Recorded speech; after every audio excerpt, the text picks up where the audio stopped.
Hello doctor நிகழ்ச்சியில உங்கள சந்திக்கிறேன்.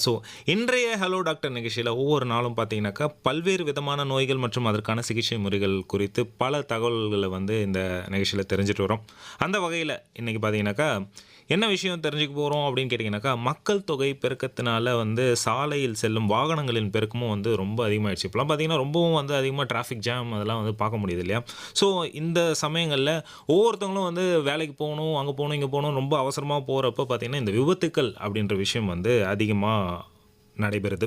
ஸோ இதனால கை, கால் இழப்பு, எலும்பு முறிவு, உயிரிழப்பு கூட ஏற்படுற அளவுக்கு நெறைய விஷயங்கள நம்ம பார்க்குறோம்.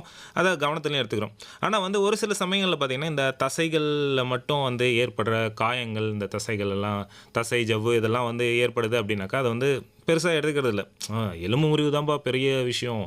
அந்த இதயத்தில அடிபட்டுருச்சு, நுரையீரல்ல அடிபட்டுருச்சு அப்படின்ற மாரி அத பெருசா பேசுறோம். இத சாதாரணமா எடுத்துக்கிறோம். பட் இதுவுமே ஒரு பெரிய பாதிப்ப நமக்கு ஏற்படுத்துது அப்படின்றது நெறைய பேருக்கு தெரியறதில்ல. இதனை சரி செய்யும் ஒரு சிகிச்சை முறை தான் சீரமைப்பு அறுவை மருத்துவம். அதாவது ஒட்டுறுப்பு அறுவை சிகிச்சை. இங்கிலீஷ்ல சொல்லணும் அப்படின்னாக்கா பிளாஸ்டிக் சர்ஜரி.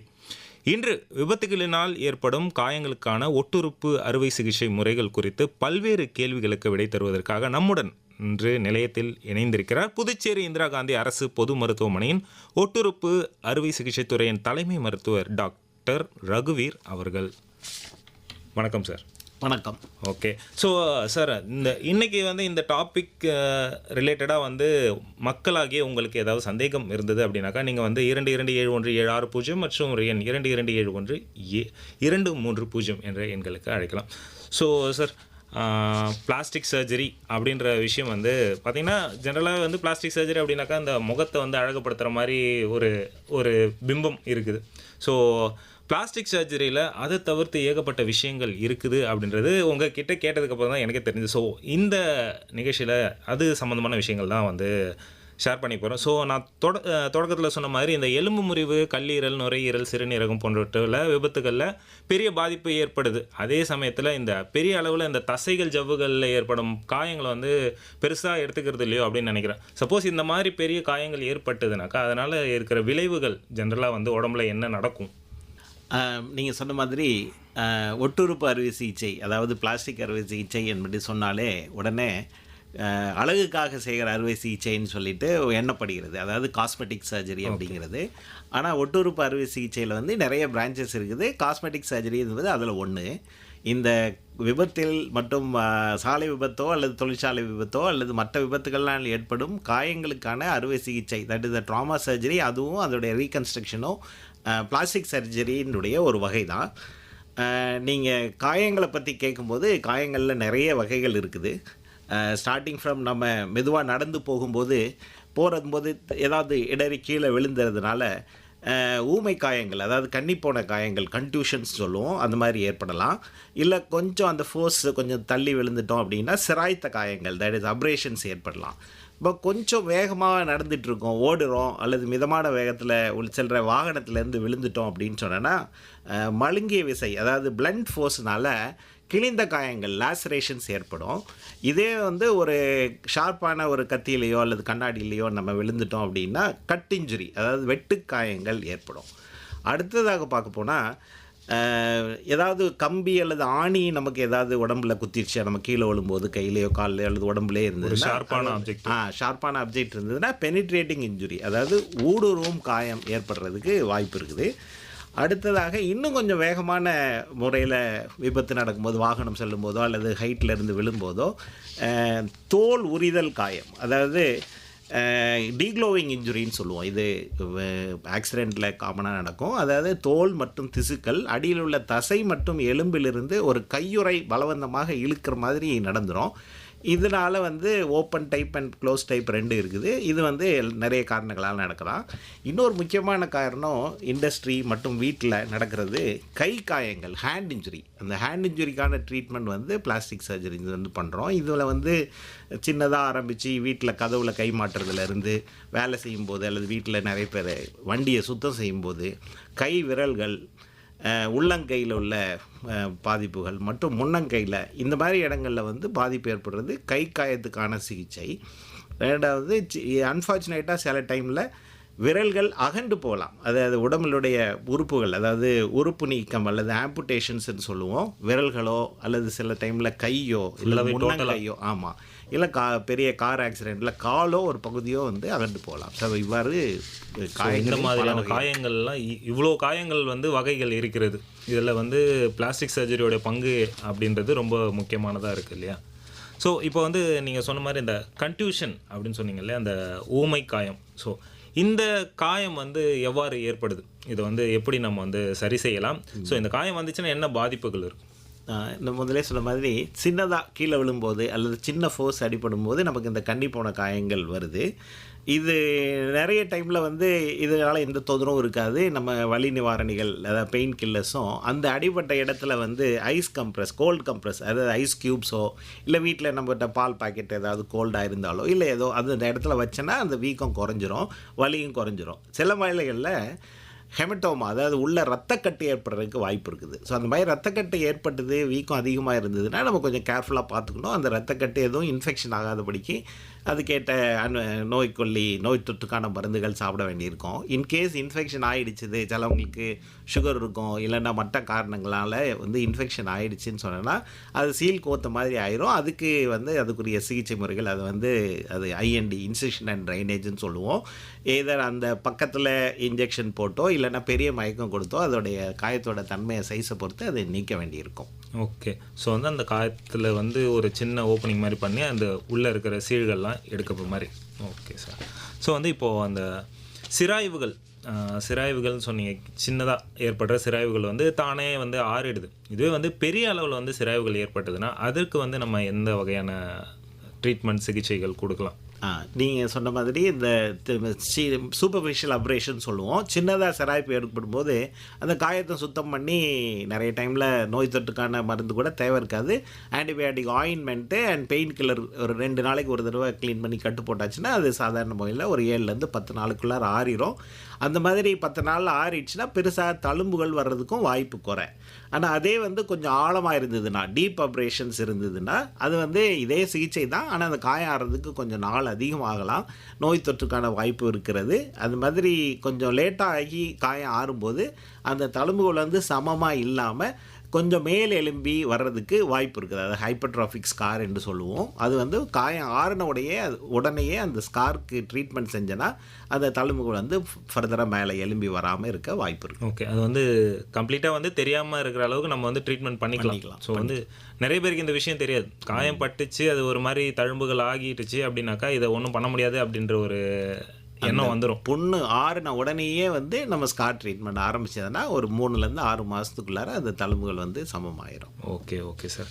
ஸோ வந்து இப்போது தோல் மற்றும் தசைகள், இப்போது சாதாரணமாக சிராய்வு இதெல்லாம் ஓகே. இப்போது வந்து இந்த தோல் மற்றும் தசைகள் கிழிந்து வந்து ஏற்படுது இல்லையா, காயம் கீழே வந்து வேகமாக போய் விழுறப்ப இந்த கிழியுது இல்லையா? ஸோ இந்த மாதிரியான விஷயங்களுக்கு எந்த மாதிரியான ட்ரீட்மெண்ட் வந்து இந்த சிகிச்சை முறைகள்லாம் வந்து இருக்குது? சரியாக வந்து இந்த ட்ரீட்மெண்ட் கொடுக்கல அப்படின்னாக்கா என்ன விளைவுகள் ஏற்படலாம்? இந்த கிழிந்த காயம், அதாவது லேசரேஷன் சொல்லி சொன்னோம் இல்லையா, இது வந்து பிளண்ட், மழுங்கின காயம் இதனால் வர்றது. ஸோ இதில் வந்து நம்ம நிறைய டைமில் ரோட்டில் நடந்து போகும்போது ஏற்படுறதுனால அந்த காயங்களில் மண் மற்றும் இதர மாசுபாடுகள், கண்டாமினேஷன் இருக்கிறதுக்கு வாய்ப்பு இருக்குது. ஸோ உடனே மருத்துவரை அணுகிட்டாங்கன்னா நல்ல ஒரு ப்ராப்பரான நல்லா அதை சுத்தம் பண்ணிவிட்டு அந்த கிழிந்த காயத்தை சரியான முறையில் ரத்தம் வெளியேறாமல் பார்த்து ரத்தத்தை வெளியேறதெல்லாம் சரி பண்ணிவிட்டு தையல் போட்டாச்சுதுன்னா பிரச்சனையே இல்லாமல் நார்மல் தழும்பு வந்துடும். சில வேளையில் அது ஐடியலாக இருக்காது. அதாவது ஒன்று அடிபட்டு உடனே மருத்துவரை பார்க்காம அல்லது வேறு இடத்துல ட்ராவல் பண்ணி வந்து அந்த ஒரு 6 மணி நேரத்தை தாண்டினதுக்கப்புறம், இல்லைன்னா காயம் ரொம்ப கண்டாமினேஷன், இப்போ ரோட்டில் அடிபட்டதுனால மண் மட்டும் திசுக்கள்லாம் இருக்கிறதுனால அந்த மாதிரி இருந்ததுன்னா அது உடனே தையல் போட முடியாது. அந்த காயத்தை சுத்தம் செய்துட்டு கொஞ்சம் வெயிட் பண்ணி பார்த்துட்டு மேபி 2 நாள் கட்டு போட்டு பார்த்துட்டு காயம் கொஞ்சம் நல்லா ஆயிடுச்சுன்னா திரும்ப நம்ம வந்து தையல் போடலாம். டிலேட் பிரைமரி சூச்சரிங் அப்படின்னு சொல்லுவோம். ஸோ இது வந்து கிழிந்த காயங்களுக்கான இது முறை. Okay sir. ஸோ இப்போ வந்து வெயிட் பண்ணி பார்க்குறப்போ அந்த காயத்தில் வந்து சீழ் பிடிக்குதா இல்லையா அப்படின்றத பார்க்குறதுக்கு தான் அந்த வெயிட்டிங் டைம், அப்படி இல்லையா? ஆமாம். அதாவது அந்த கண்டாமினேஷன் இருந்ததுனால அதனால ஏற்படும் நோய் தொற்று இருக்குதா இல்லையா. க்ளீன் பண்ணதுக்கப்புறம் வந்து ஏதாவது பாதிப்புகள் வருதா இல்லையான்னு வெயிட் பண்ணி பார்த்துட்டு அதுக்கப்புறம் வந்து நம்ம தையல் போடுறோம். ஆமாம், சரி. Okay okay sir. வெட்டுக்காயங்கள் பற்றி சொல்லியிருந்தீங்க. அதாவது வந்து இப்போ கண்ணாடி கிழிக்கிறது, பாட்டிலோடு கிழிக்கிறது, அது மாதிரி பிளேடு அந்த மாதிரியான விஷயங்கள் வந்து கிழிக்கிறது, ஆழமாக வந்து இந்த வெட்டுக்காயங்கள்லாம் பார்த்தீங்கன்னாக்கா சின்னதாக இருக்கிற மாதிரி தான் இருக்கும், பட் ஆழமாக இருக்கும். ஸோ இந்த காயங்களுக்கு எந்த வகையான ட்ரீட்மெண்ட் சிகிச்சை முறைகள் இருக்குது சார்? இந்த வெட்டுக்காயம் வந்து நீங்கள் சொன்ன மாதிரி அதாவது கூர்மையான பொருட்களால் ஏற்படுது. இது மேலோட்டமான காயம், சின்னதாக வெட்டுக்காயம், கொஞ்சமாக தோலுக்கு அடியில் உள்ள தசைகள் தான் இருக்குதுன்னா நம்ம உடனே பிரச்சனை எல்லாம் தையல் போட்டுக்கலாம். பட் எல்லாவற்றையும் அதே மாதிரி இருக்குன்னு சொல்ல முடியாது. அதாவது ஃபோர்ஸ் நம்ம வந்து எவ்வளோ வேகமாக அந்த வெட்டு நடக்குது. சில டைமில் அடிதடியில் கூட அசால்ட்டில் கூட அந்த மாதிரி வரும். டிஃபென்ஸ் கட்டுன்னு சொல்லுவோம். வேறு யாராவது வெட்ட வரும்போது கையை வச்சு தடுத்துருவாங்க அந்த மாதிரி இதில். ஸோ அதில் வந்து காயம் மிகவும் ஆழமாக இருக்கிறதுக்கும் வாய்ப்பு இருக்குது. ஸோ அந்த மாதிரி இருந்ததுன்னா தசை நாண்கள், அதாவது டெண்டன்ஸ்னு சொல்லுவோம், மற்றபடி உணர்ச்சிக்குரிய நரம்புகள் மற்றும் இரத்த குழாய்கள், artery vein injury, vascular injury இருக்கலாம். அந்த மாதிரி இருக்கிறதுக்கு வாய்ப்பு இருக்குது. ஸோ இந்த மாதிரி வெட்டு காயங்களில் அந்த மாதிரி இருக்கும்போது அந்த எந்த விதமான தன்மையில் இன்ஜுரி இருக்குதுன்னு பார்த்துட்டு எல்லாவற்றையும் ஒரே முறையில் ஒரே டைமில் சரி செய்கிறாப்புல தசை நான் சரி செய்யணும். மெல்லிசான இருக்க நரம்பு, இரத்த குழாய்கள் எல்லாத்தையுமே வந்து ஒன்று உருப்பெருக்கி, அதாவது மேக்னிஃபிகேஷன் லூப்பு, இல்லைனா சில வேளையில் மைக்ரோஸ்கோப் வச்சு அந்த சிறு இரத்த குழாய்களையும் நரம்புகளையும் தையல் போடுறதுனால எல்லாத்தையும் பழையபடிக்கு ரெஸ்டோர் பண்ண முடியும். Okay okay sir. இன்றைய நிகழ்ச்சியோட தலைப்பு என்ன அப்படின்னு பார்த்தீங்கன்னா வந்து விபத்துகளினால் ஏற்படும் காயங்களுக்கான ஒட்டுறுப்பு அறுவை சிகிச்சை முறைகள் குறித்து வந்து விளக்கம் கொடுத்துட்டு இருக்காரு புதுச்சேரி இந்திரா காந்தி அரசு பொது மருத்துவமனையின் ஒட்டுறுப்பு அறுவை சிகிச்சை துறையின் தலைமை மருத்துவர் டாக்டர் வி ரகுவீர் அவர்கள். சார், அடுத்ததாக வந்து நீங்கள் நிறைய வகையான காயங்கள் சொன்னீங்க. ஸோ இதில் வந்து நான் வந்து என்ன நினைக்கிறேன் அப்படின்னாக்கா, இதில் வந்து இந்த ஆபத்தானது அப்படின்னு வந்து இந்த பெனட்ரேட்டிங் ஊடுருவும் காயங்களை வந்து சொல்லலாம்னு நினைக்கிறேன். ஸோ இந்த ஊடுருவும் காயங்கள் பற்றியும், இது எப்படி ஏற்படுது அதை பற்றியும், அதனால் ஏற்படும் விளைவுகள், அதை எப்படி வந்து சரி செய்கிறது, அதை பற்றி கொஞ்சம் சொல்லுங்கள் சார். இந்த ஊடுருவும் காயம், அதாவது பெனிட்ரேட்டிங் இன்ஜுரி வந்து உள்நோக்கி பாயும் விசையினால் ஏற்படுது. அதாவது நேரோ ஷார்ப் ஆப்ஜெக்ட், அந்த ஆணி மற்றும் கம்பிகள் முதனால ஆக்சிடென்டலாக நடக்கலாம். சில டைமில் வேணும்னு கூட பண்ணுறாப்புல இருக்கலாம் சிலவங்க. இதில் என்ன முக்கியமான விஷயம்னா, இந்த வெளிக்காயங்கள் வந்து ரொம்ப சின்னதாக இருக்கும். அதாவது அந்த என்ட்ரி பாயிண்ட் ஆஃப் அந்த ஷார்ப் ஆப்ஜெக்ட் வந்து சின்னதாக இருக்கும்.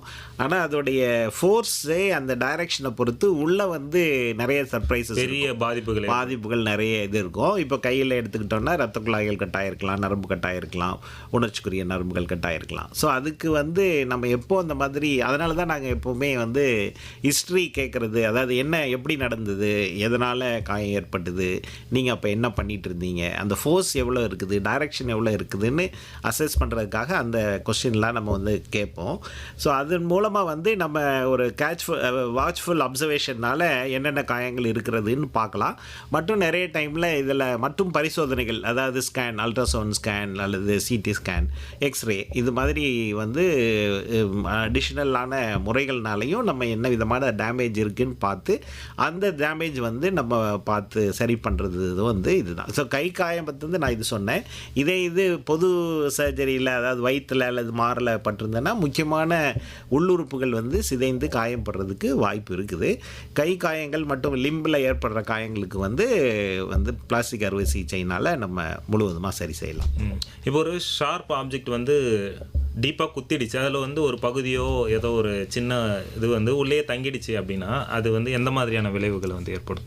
இது ஒரு முக்கியமான நல்ல கொஸ்டின் தான். ஏன்னா நிறைய டைமில் அந்த ஏதாவது அந்த நுண்ணுய் உடஞ்சிடலாம். இல்லைனா நிறைய வேலை செய்யும்போது நாங்கள் அந்த மாதிரி நிறைய பேஷண்ட்ஸு ஹாஸ்பிட்டலில் பார்க்குறோம்.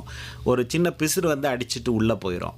ஸோ அப்போ வந்து வெளியில் உள்ள காயம் வந்து ரொம்ப சின்னதாக இருக்கும். சிலவங்க வந்து அந்த பிசுறு அடித்த ஞாபகத்தில் வந்து கேட்பாங்க. நிறைய பேர் அதை இக்னோர் பண்ணிவிட்டு லேட்டாக வருவாங்க. இப்போ அந்த உள்ளே போய் இருந்த அந்த பிசுறு வந்து அது வந்து நிறைய டைமில் அது கண்டாமினேட்டடாக இருந்திருக்கும். அது உள்ளார போய் இருந்துட்டு அதனால் போல் நோய் தொற்று, அதாவது இன்ஃபெக்ஷன் ஏற்படுறதுக்கு வாய்ப்பு இருக்குது. அப்போ வீக்கம் கட்டி வரும்போது அப்புறமா தான் அவங்க யோசிப்பாங்க, அந்த டைமில் அடிப்பட்டதுனால இருக்கலாம் அப்படிங்கிற மாதிரி. நிறைய ஃபாரின் பாடிஸ் வந்து என்னென்னா, இதில் சில பொருட்கள் வந்து நம்ம கண்டுபிடிக்கிறது வந்து அவங்க ஹிஸ்ட்ரி சொல்லி இந்த மாதிரி கண்டுபிடிக்கிறது. இன்னும் சில இது வந்து ரேடியோ ஒபேக் ஃபாரின் பாடிஸ், அதாவது மெட்டல் அல்லது கோட்டட் கிளாஸ் அந்த மாதிரி இருந்ததுன்னா வந்து உள்ளே எங்கே இருக்குதுன்னு சொல்லிட்டு நமக்கு எக்ஸ்ரேயில் தெரியும், அல்ட்ராசவுண்ட் அல்ல சிடி ஸ்கேனில் கண்டுபிடிச்சிடலாம். நிறைய டைமில் ரீடைன் ஃபாரின் பாடி உள்ளார இருக்க டீப்பாக இருக்கிற ஃபாரின் பாடி இருக்கிறது வந்து ஒரு பெரிய சேலஞ்ச் ஆக்சுவலாக. ஸோ வந்து ஏன்னா மேலோட்டமாக நம்ம தெரிகிறத பால்பேட் பண்ணி ஃபீல் பண்ணி எடுத்துடலாம். இது உள்ளார இருக்கிறது வந்து நிறைய டைமில் இந்த சிஆம் அப்படின்னு சொல்லுவோம், ஒரு கண்டினியூஸாக எக்ஸ்ரே எடுக்கிற மிஷின், அதோட துணையினால் ரேடியோ ஒபேக் ஃபாரின் பாடிஸ் எடுக்க முடியும். மற்ற இந்த மாதிரி உள்ள மாட்டிக்கிட்ட அந்த பொருட்கள் எல்லாம் எடுக்கணுனாலும் மயக்கம் கொடுத்து அந்த இடத்துல ரத்தம் குறையிறாப்பில் டூனிக்கை அப்ளை பண்ணி ஒரு நல்ல லைட்டில் பெருசாக காயங்களை ஓப்பன் பண்ணி தான் அந்த உள்ளால இருக்கிற கிட்டத்தட்ட ஒரு அறுவை சிகிச்சை செய்கிற மாதிரி. சில டைமில் டைம் அதிகமாகிடும். அதாவது சில பொருள் ஒரு இடத்துல உள்ளார இருக்கும், சில ஃபாரின் பாடி அந்த கை தசைகள் மூவும் போது மூவ் ஆகிட்டும் இருக்கும். ஸோ அதனால தான் அந்த சியாம் வச்சு எடுக்கிறாப்புல இருக்கும். Okay sir. இப்போ சப்போஸ் வந்து ஒரு இடத்துல வந்து அடிபட்டிருக்கு, அந்த இடத்துல வந்து இந்த தசை தோல்லாம் பார்த்தீங்கன்னா கண்ணாமண்ணான்னு வந்து சிதைந்து போயிருக்குன்னு வச்சுக்கோங்களேன். அந்த மாதிரி காயங்களுக்கு எந்த மாதிரியான யூஸ்வலாக இந்த இப்போ வெட்டு காயப்படுது அதெல்லாம் வந்து அப்படியே மூடிக்கவும் ஏதாவது ட்ரீட்மெண்ட் கொடுத்துக்கலாம். இதை வந்து எப்படி சார் சரி பண்ணுறது? இந்த சிதைந்த காயங்கள் அதாவது க்ரஷ் இன்ஜுரி அப்படிங்கிறது இதில் 2 டைப் இருக்குது. ஒன்று வந்து அதாவது தோல் கிழிந்து காணப்படும், தோல் மட்டும்தான் பாதிப்பு இருக்கும், ரொம்ப ஆழமான பகுதிகள் இருக்காது. இதுவும் அகைன் ஒரு கிட்டத்தட்ட வெட்டுக்காயத்தோட இன்னொரு எக்ஸ்டென்ஷன் சொல்லலாம். நல்லா சுத்தம் செஞ்சது காயங்களை தையல் போடுறதுக்கு சில டைமில் வாய்ப்பு இருக்கும். ஆனால் சில டைமில் இந்த தோல் சிதைந்து தோல் மட்டும் இல்லாமல் தோல் வந்து அகன்று போயிடலாம், அதாவது ஒரு ஸ்கின் லாஸ் அப்படின்னு சொல்லுவோம். ஸோ அந்த மாதிரி டைமில் நம்ம வந்து திரும்பி தையல் போட முடியாது. ஸோ அந்த இடத்துல தையல் போட முடியாதபடி இருக்கும். ஸோ அந்த மாதிரி டைமில் வெறும் தோல் மட்டும் மேலே அகன்று போயிருந்துன்னா அந்த காயத்தை சுத்தம் செஞ்சு வேறு எதுவும் அவங்களுக்கு காயம் இல்லைன்னு டெஃபினட்டாக தெரிஞ்சுதுன்னா, காயம் வந்து ஓரளவுக்கு நல்ல முறையில் இருக்குது, ரொம்ப மாசுபாடு இல்லை அப்படின்னு சொன்னோன்னா உடனே பிரைமரி கிராஃப்டிங் அதாவது ஸ்கின் கிராஃப்ட். இது வந்து இப்போ இன்னொரு காமனான இது வந்து பிளாஸ்டிக் சர்ஜரினாலே தோல் எடுத்து போடுற டாக்டர், எங்களை நிறைய பேர் தோல் டாக்டர் தோல் எடுத்து இன்னொரு இடத்துல தோல் வைக்கிற டாக்டர், அதுதான் காமனஸ்ட் சர்ஜரி இன் பிளாஸ்டிக் சர்ஜரி. ஸோ அதனால் தோல் டாக்டர் கூட சில பேஷண்ட்ஸ் வந்து கிராமத்துலேருந்து வருவாங்க, நீங்கள் தோல் டாக்டர் தானே சார் கேட்பாங்க, ஏன்னா தோல் எடுத்து வச்சு ஆப்ரேஷன் செஞ்சுருப்போம் அவங்களுக்கு. அதனால் ஸோ அந்த மாதிரி உடம்பின் இன்னும் ஒரு இடத்துல இருந்து தோல் எடுத்து இந்த இடத்துல வச்சு தையல் போட்டால் சரியாயிக்கும். ஆனால் எல்லா காயமும் வெறும் தோல் மட்டும் கலண்டுறாமல் சில டைமில் டீப்பான டிஷ்யூஸ், அதாவது சப்குட்டேனியஸ் டிஷ்யூ, அந்த திசுக்கள் அடிகள் சதைகள் எல்லாம் அகண்டு போய் தசையெல்லாம் அகண்டு போய் உள்ள எலும்புகள் ஜாயிண்ட்டுகள் தெரிகிற மாதிரி கொஞ்சம் காம்பவுண்ட் இன்ஜுரிஸாக இருக்கும். ஸோ அந்த மாதிரி டைமில் நம்ம அதுக்கு வந்து நம்ம மேல் தோல் மட்டும் பத்தாது. ஸோ அதுக்கு வந்து வேறு இடத்துலேருந்து பக்கத்தில் இருந்தோ அல்லது பக்கத்தில் ரீஜனில் இருந்தோ இல்லை வேறு இடத்துல இருந்தோ ஃப்ளாப் சர்ஜரி, அதாவது மடல் அறுவை சிகிச்சைன்னு சொல்லிட்டு தமிழில் ட்ரான்ஸ்லேட் பண்ணியிருக்காங்க. ஸோ அது வந்து தோல் மட்டும் இல்லாமல் சதையும் சேர்த்து தேவைப்பட்டால் அதை கூட வந்து அடியில் உள்ள தசைகளையும் சேர்த்து நகட்டி வைக்கிறாப்புல இருக்கும். ஸோ இது வந்து ஃப்ளாப் சர்ஜரி அப்படின்னு சொல்லுவோம். இதில் தோலுக்கும் இந்த சதை வச்சு தைக்கிற இதுக்கும் வித்தியாசம் என்னென்னா, மேல் தோல் எடுத்து வைக்கும்போது அந்த நம்ம எங்கே வைக்கிறோமோ அந்த இடம் வந்து ஒரு டார்க் ஷேடில் தான் இருக்கும். அப்புறம் அந்த ஹேர் அந்த ஸ்வெட் கிளாண்ட் அதெல்லாம் அதில் வேலை செய்யாது. அதனால் அந்த இடம் வந்து ரொம்ப ட்ரையாக பிரிட்டிலாக இருக்கும், அதாவது ரொம்ப காஞ்சு போயிருக்கும். ஆனால் ஃப்ளாப் சர்ஜரியில் பண்ணும்போது வந்து என்னென்னா, அந்த எங்கேருந்து அந்த சதையை தோலை எடுத்தோமோ அதோட தன்மை அப்படியே பாதிக்கப்படும், அது அப்படியே இருக்கும், எதுவுமே கலர் மேட்ச் இருக்கும். அதில் ஹேர் இருந்ததுன்னா ஹேர் வளரும், ரத்த ஓட்டமும் அந்த இடத்துக்கு அதிகமாகும். அதனால் வந்து அது தேவைப்பட்டதுன்னா சில இடங்களுக்கு வந்து தசை எடுத்து வச்சு செய்கிறாப்புல இருக்கும். இன்னும் சில இடங்களுக்கு அந்த பக்கத்தில் இருந்து சதையை எடுத்து வைக்க முடியல அப்படின்னு சொன்னோன்னா, சதையை உடம்புடைய இன்னொரு இடத்துல இருந்து டோட்டலாக அப்படியே எடுத்து கொண்டு தேவையான இடத்துல வைத்து நுண்புழை அறுவை சிகிச்சை, அதாவது மைக்ரோவாஸ்குலர் சர்ஜரி மூலம் நுண்ணோக்கினுடைய உதவியுடன் சின்ன மெல்லிச நரம்புகளை வைத்து திரும்ப அந்த இரத்த குழாய்கள் தமனியையும் சிறையையும் சேர்க்கறதுனால ஒரு இடத்துல இருந்து, ஸோ இது வந்து ஒரு லேட்டஸ்ட் அட்வான்ஸ்மெண்ட், இது ரொம்ப நாளாகவே இருக்குது. மைக்ரோவாஸ்குலர் சர்ஜரின்னு சொல்லிட்டு உடம்பின் ஒரு இடத்திலிருந்து இன்னொரு இடத்திற்கு சதையை மொத்தமாக எடுத்துக்கொண்டு வந்து அந்த இடத்துல உள்ள இரத்த குழாய்களுடன் சேர்ப்பது. ஓகே சரி. இப்போ வந்து ஒரு இடத்துலேருந்து இன்னொரு இடத்துல எடுத்து வைக்கிறோம் இல்லையா, இப்போ எடுக்கிற இடத்துல என்ன பண்ணுவீங்க? அது இப்போ ஸ்கின் அதெல்லாம் யோசிக்கிறது. அப்போ இங்கேருந்து எடுத்துட்டாங்கன்னா இங்கே ஒரு காயம் வரும்ல. ஆமாம், நிறைய பேர் கேட்பாங்க, ஐயோ இந்த பக்கமும் காயமாயிரும் அப்படின்னு சொல்லிட்டு. இப்போ அந்த ஸ்கின் கிராஃப்ட்டுங்கிறத பொறுத்தளவில் நம்ம வந்து எடுக்கிற இடத்துல வந்து தோலின் மேல் பகுதியும் ஒரு கொஞ்சமான அடிப்பகுதி தான் எடுப்போம். அதாவது epidermis and superficial part of the dermis. So அது எடுக்கிறதுனால அதில் எந்த பாதிப்பும் ஏற்படுறதில்ல. அது வந்து நம்ம அந்த இடம் வந்து நம்ம சில தீக்காயங்கள், அதாவது ஸ்கால்ட் பர்ன்ஸ், சுடு தண்ணியிலால் ஒரு தீக்காயப்பட்டால் அந்த மேல் தோல் பாதிக்கப்படுற மாதிரி அதே மாதிரி தான். இப்போ வெறும் சுடு தண்ணியில் தீக்காயப்பட்ட காயம் நம்ம கேர்ஃபுல்லாக ஊண்டு கண்டாமினேஷன் அல்லது இன்ஃபெக்ஷன் ஆகாமல் பார்த்துக்கிட்டா ஒரு 10 டேஸில் வித்தவுட் எனி ப்ராப்ளம் அது நல்லா ஹீல் ஆகிரும். ஏன்னா எபித்தலைசேஷன் வில் ஹேப்பன்.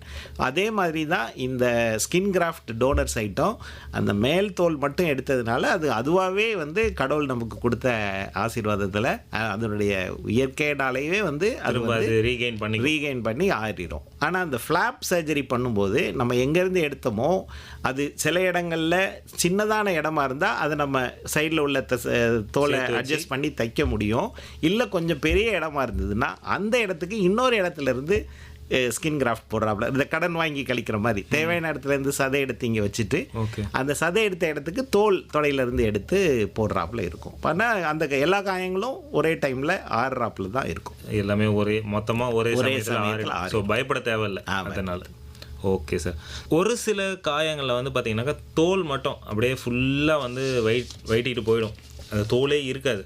ஸோ அந்த மாதிரியான காயங்களுக்கு எந்த மாதிரியான சிகிச்சை? ஸோ நீங்கள் தோல் உரிதல் காயம் அப்படி சொல்லுவோம், அதாவது டீக்ளோவிங் இன்ஜுரி.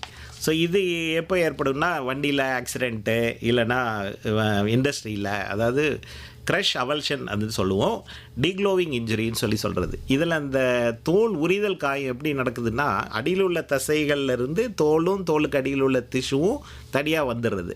ஸோ இதில் 2 டைப் இருக்குதுன்னு நான் ஏற்கனவே சொன்னேன். ஒன்று வந்து க்ளோஸ் டைப். இதில் வந்து என்னென்னா வெளிக்காயம் எதுவும் இருக்காது, உள்பக்கமாகவே இருக்கும். அப்போ வந்து அந்த தோல் அகண்டு போனதுனால உள்ளே கொஞ்சம் ரத்தக்கட்டு இருக்கும், கொஞ்சம் நிணநீர் சேர்ந்து இருக்கும். ஸோ அந்த மாதிரி இருக்கும்போது வீக்கம் மட்டும் இருக்கும், வெளிக்காயம் இருக்காது. ஸோ வந்து ஒரு 50 ml மேலே அதிகமாக இருந்தாலே அது வந்து ஒயிட் போர் நீடில் மூலம் ஆஸ்பிரேட் பண்ணி ஒரு கம்ப்ரெஷன் பேண்டேஜ் போட்டு, இல்லைனா சில டைமில் ஸ்க்ளீரோசிஸ் இன்ஜெக்ஷன்ஸ் போட்டுட்டு காம்ப்ளிகேஷன் எதுவும் இன்ஃபெக்ஷன் எதுவும் ஆகலை அப்படின்னா அதுவே தனியாக குறையிறதுக்கு வாய்ப்பு இருக்குது. இன்னொன்று அந்த ஓப்பன் டிக்ளோவிங் அப்படிங்கிறது வந்து ரொம்ப காம்ப்ளிகேட்டட் ப்ராப்ளம். ஏன்னா என்னென்னா அலாங் வித் ஸ்கின்னு அவல்ஷன் மட்டும் இல்லாமல் ஸ்கின்னு அகன்று போயும் இருக்கும். ஸோ அந்த மாதிரி டைமில் வந்து காயமும் திறந்த காயமாக இருக்கும், நிறைய ரத்தம் வெளியேறதுக்கு வாய்ப்பு இருக்குது. அதே மாதிரி காயம் இன்ஃபெக்ஷன் கண்டாமினேஷன் ஆகிறதுக்கும் வாய்ப்பு இருக்குது. அந்த கண்டாமினேஷன் மாசுபாடுனால பின்னாடி இன்ஃபெக்ஷன் வரக்கும் வாய்ப்பு இருக்குது. ஸோ இந்த மாதிரி காயங்கள் வந்து உடனே நல்லபடியாக டிப்ரைன்மெண்ட் சொல்லுவோம், சுத்தம் செய்து அதற்கப்புறம் வந்து எல்லாத்தையும் என்னென்ன பாதங்கள் பாதிக்கப்பட்டிருக்குதுன்னு சொல்லிட்டு அது எல்லாத்தையும் சரி செஞ்சு தோலும் அகன்றிருந்ததுன்னா அதுக்கும் இமீடியட்டாக வேறு இடத்துலேருந்து தோலோ சதையோ வச்சு ஆப்ரேஷன் செய்து சரி பண்ணலாம். இவற்றுக்கு எல்லாத்துக்கும் அப்புறமாவும் வந்து ஃபிசியோதெரப்பி, அதாவது இயன்முறை பயிற்சியும் நிறைய பண்ண வேண்டியிருக்கும், ஃபுல்லாக அதோட மூமெண்ட் எல்லாம் நார்மலாக வர்றதுக்கு. Okay sir. ஹலோ டாக்டர் நிகழ்ச்சி தான் கேட்டுட்ருங்க. நிகழ்ச்சியில் இன்று ஹலோ டாக்டர் நிகழ்ச்சியில் என்ன தலைப்பில் பேசிகிட்டு இருக்கோம் அப்படின்னாக்கா, விபத்துகளினால் ஏற்படும் காயங்களுக்கான சிகிச்சை முறைகள், ஒட்டுறுப்பு அறுவை சிகிச்சை, நார்மலான சிகிச்சை, எல்லா முறையும் பற்றி தான் வந்து பேசிகிட்டு இருக்கோம். ஸோ வந்து இந்த டாபிக் பற்றி நமக்கு வந்து கிளியராக வந்து எக்ஸ்ப்ளனேஷன் கொடுத்துட்ருக்காரு புதுச்சேரி இந்திரா காந்தி அரசு பொது மருத்துவமனையின் ஒட்டுறுப்பு அறுவை சிகிச்சை துறையின் தலைமை மருத்துவர் டாக்டர் ரகுவீர் அவர்கள். சார் வந்து இப்போது என்ன அப்படின்னாக்கா, இப்போது இந்த தொழிற்சாலைகள் மற்றும் வீடுகளில் இல்லை ரோடுகள்லேயே பார்த்தீங்கன்னாக்கா வந்து இந்த கையில் வந்து அதிகமான வந்து ஆக்சிடெண்ட், கையில் தான் வந்து நிறைய விஷயங்கள் வந்து நடக்குது. ஸோ மேஜராக வந்து கைகளில் ஏற்படுற பாதிப்புகள் என்னென்ன வகையான அடிகள்லாம் வந்து இந்த கைகளில் வந்து ஏற்படுது, காயங்கள், அந்த மாதிரியான விஷயம், கை நசுங்கி போகிறது, இந்த மாதிரி என்னென்ன விஷயங்கள்லாம் வந்து ஏற்படுது? இந்த கை காயம், அதாவது ஹேண்ட் இன்ஜுரி அப்படின்னு சொல்கிறது வந்து இது ரொம்ப ஒரு முக்கியமான துறை. அதை சிகிச்சை தேவைப்படுற இடம். ஏன்னா என்னென்னா சின்னதாக ஆரம்பித்து, அதாவது விரல் நுனிகள் வந்து இந்த கதவில் மாட்டுறதுனாலையோ இல்லை சின்ன சின்ன மிஷினரி மாட்டுறதுனாலையோ வந்து விரல் நுனிகள் சிதைஞ்சு போகலாம். இல்லைன்னா சில டைமில் விரல் நுனி ஃபுல்லாகவே அகன்று போயிடும். அதாவது சுத்தமாக கலெக்டாகி போகிறதுக்கு ஆம்புடேஷன் நடக்கிற வாய்ப்பு இருக்குது. நிறைய டைமில் வந்து இந்த கையில் வந்து it is a complex structure. Finger வந்து ஹேண்ட் வந்து என்னென்னா நம்ம விரலை மடக்கி நீட்டணும் அப்படின்னு சொன்னோன்னா அதில் நிறைய ஜாயிண்ட்டு, நிறைய தசை நாண்கள், வந்து வேலை செய்யுது, செயல்படணும். ரெண்டாவது கையை பொறுத்தளவில் வெறும் ஃபார்ம் மட்டும் இருந்தால் போதாது. கை பேருக்கு இருந்தால் நல்லது தான், ஆனால் அந்த கை வந்து ஃபங்க்ஷன் இல்லாமல், அதாவது ஃபுல்லாக திறந்து விரிந்து மூடி பொருட்களை எடுத்து வேலை செய்கிறாப்புல முக்கியமாக உணர்ச்சியோட அந்த ஃபங்க்ஷனோடு இருந்தால் தான் வந்து கைக்கு வந்து நம்ம வந்து ஃபுல்லாக அதோட கிரெடிட் கொடுக்க முடியும். ஸோ அந்த சிகிச்சை முறையும் அதுக்கு ஏற்றாப்புல அதுக்கு தேவையான விஷயங்களை சரி பண்ணுறாப்புல இருக்கும். இரத்த நாளங்கள் கட்டாகலாம், இந்த தசை நாண்கள் டெண்டன் இன்ஜுரி நடக்கலாம், இல்லைன்னா நர்வ் இன்ஜுரி இருக்கலாம், இல்லைன்னா நிறைய எலும்புகள் இருக்குது. விரலில் உள்ள எலும்புகள், உள்ளங்கையில் உள்ள எலும்புகள், அப்புறம் மணிக்கட்டில் உள்ள எலும்புகள், முன்னங்கையில் உள்ள எலும்புகள். இந்த எலும்புகள்லாம் வந்து ஸ்மால் போன்ஸ். இது வந்து இந்த எலும்புகளில் ஏற்படும் காயங்களையும் வந்து பிளாஸ்டிக் அறுவை சிகிச்சை மூலம் தான் சரி செய்கிறோம். அதாவது கை காயத்துக்குன்னே ஒரு தனி துறை வந்து இருக்குது. எல்லா ஒட்டுறுப்பு அறுவை சிகிச்சை மருத்துவர்களும் இதில் ட்ரெயின் ஆகி இருப்பாங்க. ஸோ இதில் வந்து இந்த காயங்கள் வரும்போது எப்போவுமே வந்து அந்த காயத்தை முதல்ல சுத்தம் செஞ்சு, ஏன்னா நிறைய டைமில் கண்டாமினேஷன் இண்டஸ்ட்ரியல் இதிலலாம் வந்து கிரீஸ் அண்ட் அதெல்லாம் இருக்கும். ஸோ நல்லபடியாக சுத்தம் செஞ்சு அதோடைய தன்மையை பொறுத்து இப்போ எலும்பு உடைஞ்சிருந்ததுன்னா முதல்ல அந்த எலும்பை வந்து கரெக்ட் பண்ணுவோம், அதாவது ஸ்டெபிலைசேஷன். ஸோ வந்து கே ஒயர் அல்லது கே கம்பின்னு ஒரு கம்பி இருக்குது, இல்லைன்னா இப்போ வந்து பிளேட் அண்ட் ஸ்க்ரூ, அதாவது பட்டை அண்ட் திருகுகள் இருக்குது. ஸோ அது மூலமாக வந்து முதல்ல எலும்பை சரி செஞ்சுது, அது ஃபவுண்டேஷன் மாதிரி. அதுக்கு மேலே வந்து தசை நான்களை சரி பண்ணுறது, முக்கியமாக இரத்த குழாய்கள் அண்ட் உணர்ச்சிக்குரிய நரம்புகளை எல்லாத்தையும் சரி செய்து, அதுக்கு அறுவை சிகிச்சைக்கு அப்புறம் பொதுவாக அந்த உள்காயங்கள், அந்த ரிப்பேர் செஞ்ச தசை நான்கள் எல்லாம் கூடுறதுக்காக குறைஞ்சது ஒரு 3-4 வாரங்கள் வரைக்கும் வந்து கையை அசைக்காமல், அதாவது அந்த பிளாஸ்டர் ஆஃப் பாரிஸ் இம்மொபிலைசேஷன், அதில் மாவு கட்டு போட்டு வச்சுருப்போம். முக்கியமான விஷயம் இதில் என்னென்னா, கையை வந்து உயர்த்தி வைக்கணும். நம்ம வந்து ஹார்ட் லெவலை விட ஒரு ஃபியூ இன்ச்சஸ் வந்து ஹைட்டை உயர்த்தி வச்சுருந்தா தான் அந்த வீக்கம் குறையும், அந்த திசுக்கள்லாம் வந்து சரியான முறையில் பலனடையும்.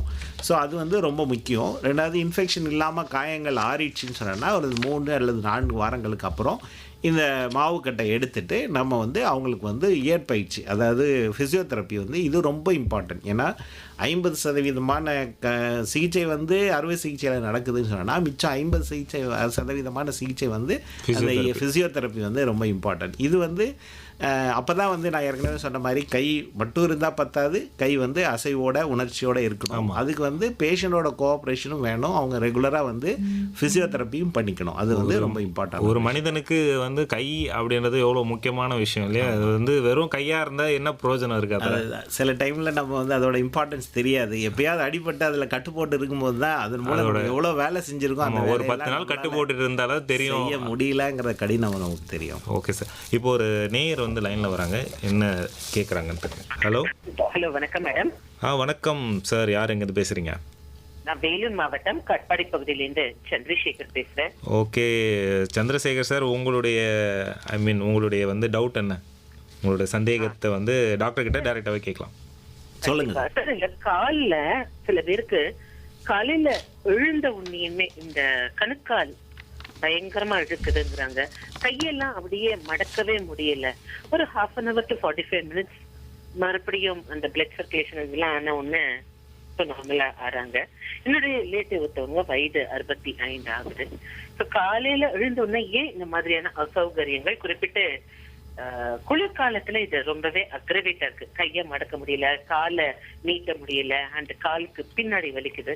இது என்ன ட்ரீட்மெண்ட் பண்ணலாம்? இதுக்கு என்ன முக்கிய ரீசனா இருக்கும்? இதற்குரிய நவீன சிகிச்சை முறைகள் என்ன எக்ஸசைஸ் இவங்க பண்ணலாம்? இதை பத்தி சொல்லுங்களேன். நன்றி. தசை மூட்டு வலினால அந்த பிரச்சனைகள் வருது. இது காயத்தினால் ஏற்படுறது இல்லை. ஆனாலும் இந்த மாதிரி பிரச்சனைகள் வந்து ருமாட்டிசம், அதாவது ருமட்டாய்டு ப்ராப்ளம்ஸ்னால இந்த முட்டு தசை வலிகள்லாம் வரும். அது எஸ்பெஷலி சந்திரசேகர் சார் சொன்ன மாதிரி காலையில் எழுந்திரிச்ச உடனே அந்த முட்டிகளில் வலி இருக்கிறது, ஸ்டிஃப்னஸ் இருக்கிறது, அசைவே முடியாது. அப்புறம் கொஞ்சம் நேரம் ஆனோடனே கொஞ்சம் மூமெண்ட் பண்ண உடனே திரும்ப மூமெண்ட்ஸ்லாம் வர்றதுக்கு வாய்ப்பு இருக்குது. இது வந்து அந்த ருமட்டாய்டு ஆர்த்ரைட்டிஸ் கூட சேர்ந்தது. அதனால் ஏர்லி மார்னிங் ஸ்டிஃப்னஸ்ங்கிறது இருக்கும். ஸோ இதற்கு வந்து அறுவை சிகிச்சை தீர்வல்ல, ஆனால் அதுக்கு நிறைய மாத்திரை மருந்துகள் இருக்குது. இந்த இயற் முயற்சி ஃபிசியோதெரப்பியும் செய்யலாம். ருமட்டாலஜிஸ்ட்டுன்னு சொல்லிட்டு இப்போ வந்து நியூ டிசிப்ளின் இருக்குது. அதுக்குன்னு தனியாகவே ஒரு மூட்டுவாத சிகிச்சை ருமட்டாலஜி அப்படிங்கிற ஒரு தனி பிரான்ச்சே இருக்குது. அதுக்குரிய மருத்துவரை அனுப்பிச்சாங்கன்னா அவங்க வந்து நல்ல ரிலீஃப் கிடைக்கும். ஆனால் எதிர்பார்க்குற மாதிரி காய்ச்சல் தலைவலி மாதிரி ஃபுல்லாக உடனே குணமாகாது. நிறைய நாட்கள் மாத்திரை எடுக்க வேண்டியிருக்கும், நிறைய இயற்பயிற்சிகள் செய்ய வேண்டியிருக்கும், நம்முடைய வாழ்க்கை முறைகளையும் கொஞ்சம் மாற்றிக்கொள்ள வேண்டியிருக்கும். 65 வயதுன்றதுனால மேபி வந்து கண்டினியூஸாக மாத்திரை எடுக்கிற மாதிரி இருக்குமோ? தொடர்ந்து ஒரு மிதமான மாத்திரைகள், சில டைமில் ரொம்ப வலி இருந்ததுன்னா முதல்ல நிறைய மாத்திரைகள் கொடுத்து அவங்களே வந்து அதோடைய அளவை குறைத்து கொஞ்சம் நீண்ட நாட்கள் சில மாத்திரைகள் தொடர்ந்து சாப்பிட வேண்டியிருக்கும். Okay sir. கைகளில் வந்து அடிபடுறதை பற்றி சொல்லியிருந்தீங்க. அப்போ வந்து இந்த கையில் வந்து உணர்ச்சி அப்படின்றது ரொம்ப முக்கியமான விஷயம் சொன்னீங்க. இப்போது சில சமயத்தில் வந்து இந்த நரம்புகள் வந்து கட்டாகி உணர்ச்சி இல்லாமல் போயிடுச்சுன்னா அதை வந்து திரும்ப வந்து நம்மளால் கொண்டு வர முடியுமா? இந்த நரம்புகள் கட்டாகிறது வந்து அகைன் வந்து நம்ம அந்த அடிப்பட்ட உடனேயோ அல்லது வித்தின் ஃபியூ டேஸோ நம்ம வந்து அதை கண்டுபிடிச்சிட்டோம் அல்லது சரியான முறையில் ரெஃபர் ஆகி வந்தாங்கன்னு சொன்னோன்னா அந்த நரம்புகள் துண்டான பகுதியை நம்ம வந்து திரும்ப இணைக்க முடியும். ஸோ அந்த மாதிரி மேக்னிஃபிகேஷன் லூப், அதாவது நுண்ணோக்கி கருவியினால் சின்ன நரங்கள் மூலமாக நம்ம இணைச்சிடலாம். ஸோ இந்த மாதிரி இணைத்ததுக்கப்புறம் 3 வாரம் வந்து இந்த வளர்ச்சி வந்து அந்த ஜங்ஷனை தாண்டறதுக்கு 3 வாரம் ஆகும். அதுக்கப்புறம் வந்து 1 மில்லிமீட்டர் ஒரு நாளைக்கு அது வளர்ந்து வரும். ஸோ அப்படி வரும்போது இது அகைன் வந்து இது நம்ம அசைவுக்குரிய நரம்புகள், அதாவது யூஸ்வலாக வந்து நரம்பு அப்படின்னு சொன்னோடனே அசைவுக்குரிய நரம்பு இதுவும் ஒன்றா தான் நினைப்பாங்க. அசைவுக்குரிய நரம்பு வந்து நரம்புன்னு நம்ம சொன்னாலும் அது தசை நான். ஸோ அது வந்து 3 வாரத்தில் ஆறிடும். அப்புறம் எக்ஸசைஸ் பண்ணோன்னா மூவ்மெண்ட் ரேஞ்ச் ஃபுல்லாக நார்மலாக வந்துடும். உணர்ச்சிக்குரிய நரம்பு வந்து அது வளர்ந்து வர்றதுக்கு நம்ம டைம் கொடுக்கணும். அதாவது இப்போ விரலில் அடிபட்டதுன்னா ஒரு 2 மாதம் 3 மாதத்தில் உணர்ச்சி வந்துடும். அதே இது முன்னங்கையில் அடிபட்டதுன்னா உணர்ச்சி வர்றதுக்கு ஒரு 6 மாதம் ஆகும். இது எல்போவில் அடிபட்டதுன்னா இன்னும் டிலே ஆகும். ஏன்னா அது 1 மில்லிமீட்டர் ஒரு நாளைக்கு தான் வளரும். ஸோ அந்த வளர்ச்சி வந்து நுனியில் வரைக்கும் வந்துச்சுன்னா வந்து உணர்ச்சி வந்து பிரச்சனை இருக்காது. சில நரம்புகள் வந்து உணர்ச்சிக்குரியதாகவும் இருக்கும், தசைக்குரியதாகவும் இருக்கும். அதனால் தசை குறைபாடும் இருக்கும். அந்த தசை குறைபாடு நல்லா ஆகணும்னு சொன்னோன்னா அந்த நரம்பு வளர்ந்து வந்து அந்த தசையை ரீச் பண்ணுற வரைக்கும் அந்த தசையோடைய நியூட்ரிஷன், அதோடைய தேவையான சத்துக்கள், அதாவது ஃபிசியோதெரப்பி, எலக்ட்ரிக்கல் ஸ்டிமுலேஷன் அதெல்லாம் கொடுத்துட்டு இருந்தது, ஜாயிண்ட் எல்லாம் நம்ம சப்ளை இருந்ததுன்னா வந்து ஃபுல் ரெஸ்டரேஷன் வரதுக்கு வாய்ப்பு இருக்குது. சார் இப்போ வந்து சம்டைம்ஸ் இப்போ நரம்பு ஓகே, இப்போ வந்து ரத்த நாளம் கட் ஆகிடுச்சு, ஃபுல்லாக வந்து அந்த செதஞ்சு போச்சு. இப்போ அந்த இடத்துல திரும்ப ஒரு ரத்த நாளத்தை வச்சு அந்த பிளட் சப்ளையை நார்மலைஸ் பண்ணால் வந்து திரும்ப அந்த ரீகெயின் பண்ண முடியுமா அந்த ஃபங்க்ஷனை? நீங்கள் இந்த காயங்கள்லேயே வந்து ரொம்ப இம்பார்ட்டൻ്றானது, சிவியரானது வந்து இரத்த குழாய். நம்ம எப்படி கையில் மூமெண்ட் ஃபங்க்ஷன் எல்லாம் அப்படி சொல்கிறோமோ, முதல்ல கை இருக்கணும், கை நல்ல உயிரோட்டமாக இருக்கணும் அப்படின்னா அதுக்கு வந்து நல்ல ரத்த ஓட்டம் பாயணும். இப்போ ஒரு கடவுள் கொடுத்த 2 வகையான ஆர்ட்ரிஸ், அதாவது நல்ல ரத்தம் எடுத்துகிட்டு போகிற தமனிகள் இருக்குது. Median artery, radial artery and ulnar artery அப்படின்னு சொல்லுவோம். ஸோ இதில் 2 பணிகள் இருக்கிறதுனால ஏதாவது ஒன்று குறைபட்டாலும் எந்த பிரச்சனையும் வரதில்லை.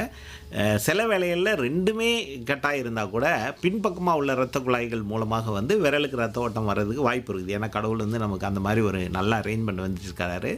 அனஸ்டமோசிஸ், அதாவது வெசல்ஸ் வந்து வெவ்வேறு ஸ்டேஜஸில் வந்து ஒன்றோட ஒன்று சேர்ந்து இருக்கிறதுனால வரும். ஆனால் சில டைமில், ஆனால் எனி டைம் இரத்த குழாயில் அடிபட்டு வந்தேன்னா நம்ம இரத்த குழாயை இணைக்கிறது வந்து ரொம்ப முக்கியமானது தான். நிறைய டைமில் நான் சொன்ன மாதிரி இதுவும் நரம்பு மாதிரி தான், பக்கத்தில் இருந்தது அப்படின்னு சொன்னேன்னா எந்த இடத்துல டேமேஜ் இருக்குதோ அது 2 பக்கமும் அந்த டேமேஜ் இருக்க போர்ஷன் மட்டும் எடுத்துகிட்டு அந்த இரத்த குழாய்களை ஒன்றோட ஒன்று ஃபுல்லாக இணைக்க முடியும்.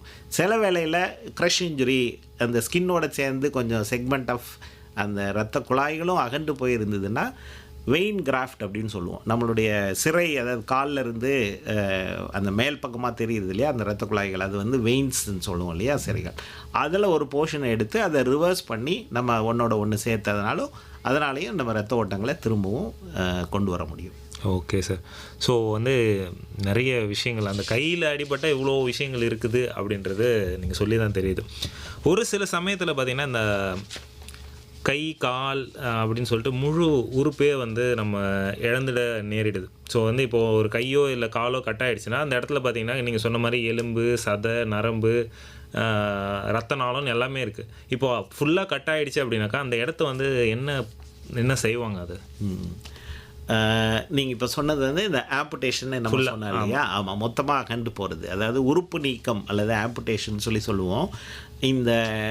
இது வந்து நீங்கள் சொன்ன மாதிரி விரல்கள் அகண்டு போகலாம், இல்லைன்னா மிட் பாமில் கட்டு இருக்கலாம், இல்லைன்னா ரிஸ்ட் லெவலில் கட் ஆகலாம், ஃபோர் ஆர்ம் லெவலில், ஆர்ம் லெவலில், இல்லைன்னா பிடிச்சி இழுத்ததுனால ஒரு கை ஃபுல்லாகவே தனியாக கலண்டு வரலாம்.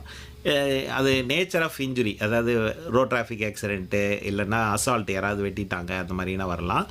அதே மாதிரி சாலை விபத்துகளில் வந்து காலும் அந்த மாதிரி பாதம் நசுங்கி போகலாம், இல்லைன்னா நடுவில் லெக்கில் வந்து ஒரு லெவலில் கட் ஆகலாம். அந்த மாதிரி இருக்கு.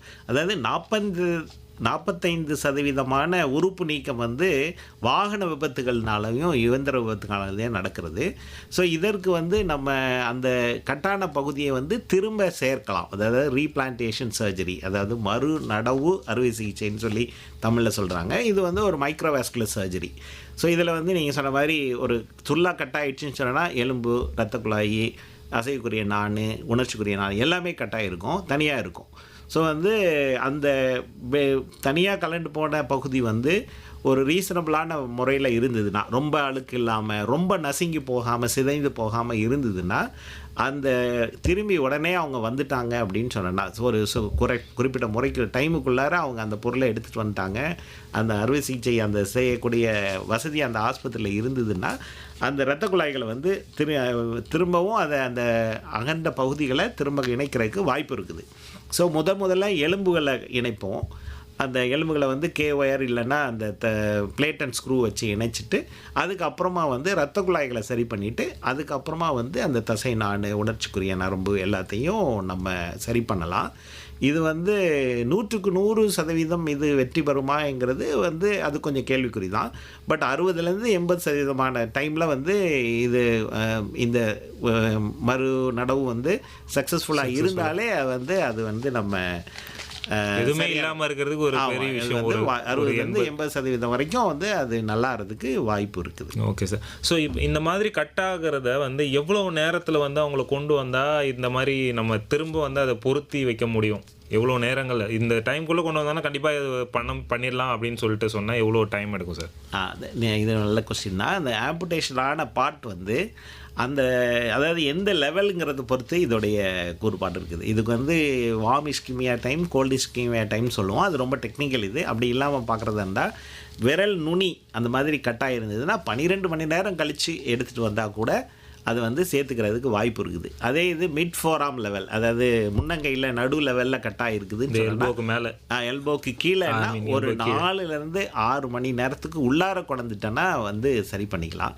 இதே இது முட்டிக்கு மேலே அப்படின்னு சொன்னோன்னா ஒரு 2 அல்லது 3 மணிக்குள்ளார நம்ம ரத்த ஓட்டத்தை எஸ்டாப்ளிஷ் பண்ணால் தான் அந்த இணைக்கப்பட்ட பகுதி வந்து ஃபுல் ஃபங்க்ஷன் வர்றதுக்கு வாய்ப்பு இருக்குது. காரணம் என்னென்னா, ரொம்ப ப்ராக்சிமல், அதாவது ஆர்ம் லெவலில் கட் ஆகும்போது இந்த முன்னங்கையில் நிறைய தசைகள் இருக்கும். அந்த தசைகள்லாம் வந்து ரத்த ஓட்டம் இல்லாமல் ரொம்ப நேரம் இருக்காது. ஸோ ரத்த ஓட்டம் உடனே எஸ்டாப்ளிஷ் பண்ணலைன்னா அது எல்லாமே வந்து அழுக ஆரம்பிச்சிடும். ரத்த ஓட்டம் வந்தாலும் விரல்கள் உயிரோடு இருந்தாலும் அந்த தசைகள்லாம் அழுகி போகிறதுனால சில வேளையில் ஒரு வெயிட் பண்ணிவிட்டு திரும்பியும் அந்த இணைத்த கையை வந்து எடுக்கிறாப்புல இருக்கும். ஸோ அதனால் எவ்வளோ சீக்கிரம் கொண்டு வர முடியுமோ அவ்வளோ சீக்கிரம் கொண்டது அந்த சீக்கிரமாக திரும்பி ரீபிளான்டேஷன் பண்ணினா நல்லது. சில டைமில் ரொம்ப சிதைஞ்சு போன வெட்டுப்பட்ட பகுதி, வெளியில் ஆம்புடேட் ஆன பகுதி வந்து ரொம்ப சிதைஞ்சு போயிருக்குது, இல்லை ரொம்ப கண்டாமினேஷன் மாசுபட்டு இருக்குது, அந்த மாதிரி டைமில் தான் வந்து அது ரீபிளான்டேஷன் பண்ணுறதுக்கு வாய்ப்பு குறைவு. Okay sir. ஸோ வந்து ஒவ்வொரு நொடியும் வந்து கோல்டன் பீரியட் மாதிரி தான். எவ்வளோ சீக்கிரம் கொண்டு வர முடியுமோ அவ்வளோ சீக்கிரம் வந்து மேக்ஸிமம் பண்ண முடியும்.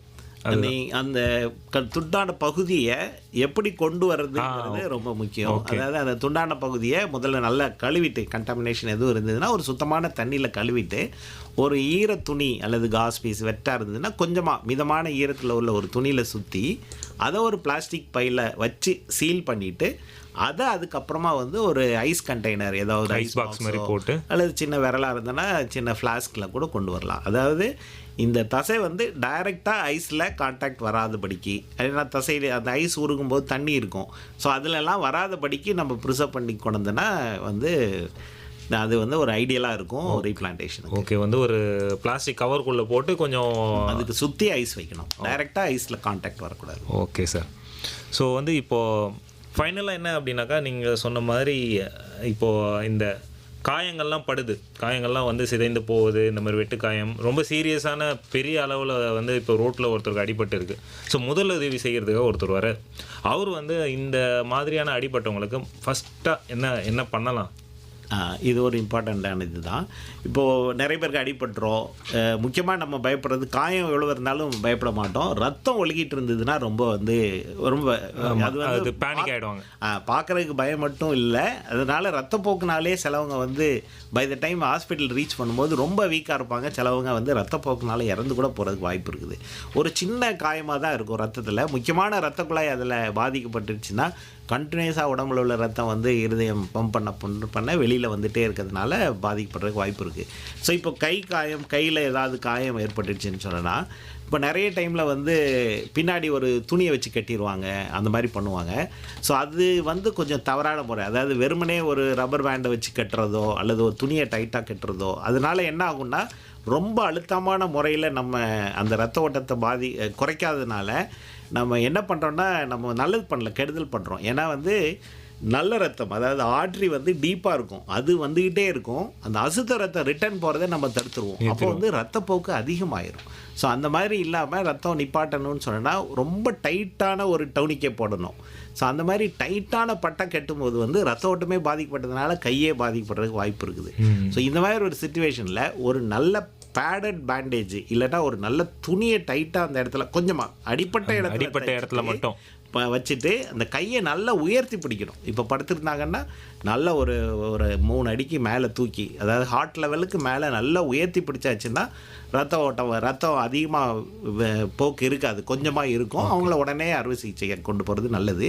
இல்லை ரொம்ப அதிகமாக இருந்ததுன்னா ஒரு பக்கத்தில் உள்ள ஆஸ்பத்திரிக்கு போனோன்னா அவங்க ஆர்ட்ரி ஃபோர்செப்ஸ் அந்த இது மூலமாக முக்கியமான ரத்த குழாய்கள் எது ரொம்ப ரத்தம் வருதோ அதை அரெஸ்ட் பண்ணிவிட்டு அதுக்கப்புறம் கட்டு போட்டு பக்கத்தில் உள்ள பெரிய ஆஸ்பத்திரிக்கு அனுப்புவாங்க. ஸோ இது வந்து ரொம்ப இம்பார்ட்டண்டானது. மற்ற எந்த காயங்கள் பட்டாலும் உடனே நிறைய டைமில் நம்ம வீட்டில் ஹோம் ரெமடிஸ்ன்னு சொல்லிட்டு ஏதாவது நம்ம கிடைக்கிறத வச்சு நிறைய தீக்காயங்களுக்கு அந்த மாதிரி பண்ணுவாங்க. பேஸ்ட்டு, காப்பி தூள் அந்த மாதிரிலாம் வைப்பாங்க. அந்த மாதிரிலாம் இல்லாமல் அந்த காயத்தை சுத்தம் பண்ணி ஒரு சுத்தமான ஒரு துணியில் சுற்றி உடனே பக்கத்தில் ஆஸ்பத்திரிக்கு கூட்டிகிட்டு போகிறது தான் நல்லது. Okay sir. ஸோ வந்து இன்றைக்கி வந்து நிறைய விஷயங்கள், இந்த விபத்துகளினால் ஏற்படும் காயங்களுக்கான சிகிச்சை குறித்து நிறைய விஷயங்கள் வந்து ஷேர் பண்ணிட்டீங்க. உங்களுக்கு நேயர்கள் சார்பாகவும் நிலையத்தின் சார்பாகவும் நன்றி சார். தேங்க்யூ.